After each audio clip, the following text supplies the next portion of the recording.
महाराष्ट्र में लोकसभा चुनाव में महागठबंधन को अप्रत्याशित झटका लगा है। इसमें भी अजीत पवार की पार्टी एनसीपी का प्रदर्शन सबसे ज्यादा खराब रहा। इस चुनाव में एनसीपी ने 4 सीटों पर चुनाव लड़ा और केवल एक ही सीट जीत पाई। इस बीच नतीजों के बाद दिल्ली में एनडीए की अहम बैठक बुलाई गई है। खबर यह है कि महाराष्ट्र के उप मुख्यमंत्री अजीत पवार इस बैठक में शामिल नहीं होंगे। चर्चा है कि इस बात से अजीत पवार नाराज भी हैं। नाराजगी को लेकर खबर ये आ रही है कि अजीत पवार और उनके करीबी प्रफुल्ल पटेल भी दिल्ली नहीं जाएंगे। ऐसे में संभावना है कि अजीत पवार नतीजे से पूरी तरह से नाखुश हैं। वहीं दूसरी ओर महाराष्ट्र के मुख्यमंत्री एकनाथ शिंदे अपने बेटे श्रीकांत शिंदे के साथ एनडीए की बैठक में शामिल होंगे, क्योंकि श्रीकांत शिंदे कल्याण लोकसभा क्षेत्र से जीत चुके हैं। दिल्ली में एनडीए की बैठक बुलाई गई है।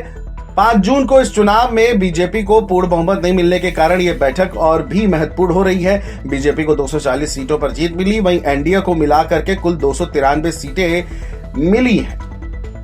महाराष्ट्र में शिवसेना और एनसीपी के बीच विभाजन के बाद यह पहला बड़ा चुनाव था और इसमें महागठबंधन को तगड़ा झटका लगा है। उन्हें इतनी कम सीटें मिलने की उम्मीद भी नहीं थी। महायुति ने 45+ का नारा जोरों शोरों से दिया था। हालांकि महाराष्ट्र में बहुमत भी हासिल नहीं कर पाए। महाराष्ट्र में बीजेपी को सिर्फ 9 सीटों से संतुष्टि पानी पड़ी, जबकि महायुति ने कुल 17 सीटें हासिल की हैं और इसमें से अजीत पवार की एनसीपी को मात्र एक ही सीट मिली है। बता दें कि अजीत पवार से पहले डिप्टी सीएम देवेंद्र फडणवीस ने अपने इस्तीफे की पेशकश कर दी। उन्होंने चुनाव परिणामों को लेकर के अपने आप को दोषी ठहराया। महाराष्ट्र में जो पार्टी को जीत नहीं मिल पाई है उसका पूरा दारोमदार उन्होंने अपने ऊपर लिया, जिसके चलते उन्होंने इस्तीफे की पेशकश की। अब सवाल ये भी उठ रहा है और सुगबुगाहट राजनीतिक गलियारों में ये भी हो गई है कि अजीत पवार एक बार फिर चाचा शरद पवार के खेमे में शामिल हो सकते हैं।